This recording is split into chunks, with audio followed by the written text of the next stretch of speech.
So I want to share something about anxiety today, and to begin to explore what I see is underneath why people get caught in anxious patterns. Because when you have the understanding, then you can begin to see what might need to be done in order to undo the pattern. And from what I can see, there are three components that keep anxious patterns alive, right? And the first two were part of my work for a number of years. Addressing those things were part of the work I did for a number of years. The first thing is that we engage in anxious patterns because on some level we believe that the anxiety is creative. That may sound crazy, but if I reflect on my own experience, like I actually thought that going round and round in my mind was part of how I solved problems. And I didn't have enough understanding for the in the moment knowing that would come through me when I wasn't in an anxious pattern in my head. So part of undoing anxiety is recognizing, okay, I think it's creative, but actually when you go and look, when you actually explore, you'll see a lot of the time the creativity is something that comes through you when you're not in your mind, right? You are better off, better functioning in the present moment than you are when you're in a busy mind. So there's a recognition of that needs to occur. And the more people recognize that, it can create the space for the pattern to undo. Now, the second thing that I've seen is that we are trying to be okay. We're trying to feel well-being. We're trying to know that everything is fine. And we think that that is something that comes to us when the external world is controlled. But that's an illusion, because you may have done it. Sometimes you manage to control something, you might feel okay for all of 5 minutes, and then again, you get busy-minded again, and then suddenly you don't feel okay. That's the clue. The moment the mind is busy is the moment we don't feel okay, right? If we're in the content of our thinking, we're now inside the noise.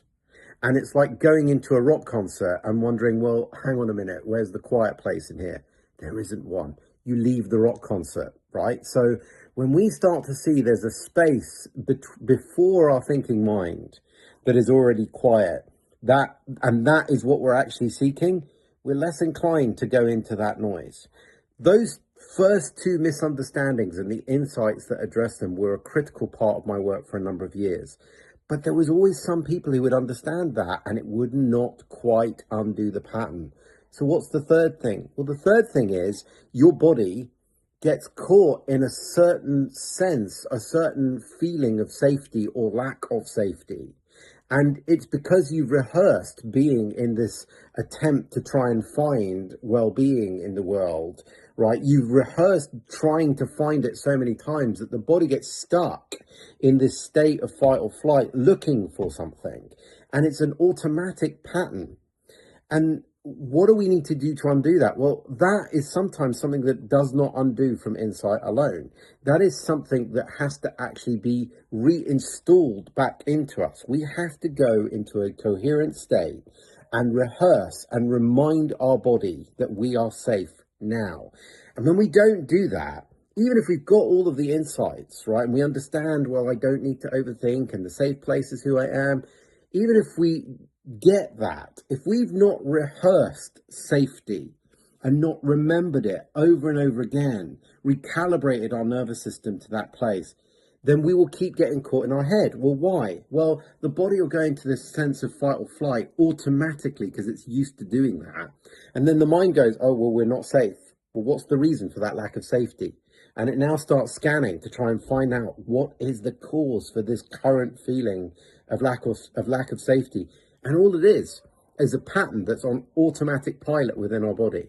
This piece is critical. And I've really started to see over the last few years, no, the rehearsal of safety is of tantamount importance. And it's particularly true if you're trying to create a new goal, because the minute you say, I'm going to create something new, and that new is not in your current reality, well, you may insightfully know, well, it's safe for me to create that, but your body doesn't feel that. So until you've felt the experience of being safe with this thing being true up front, it will block your body's filtering mechanisms from being able to see what the next steps are in being able to create that thing.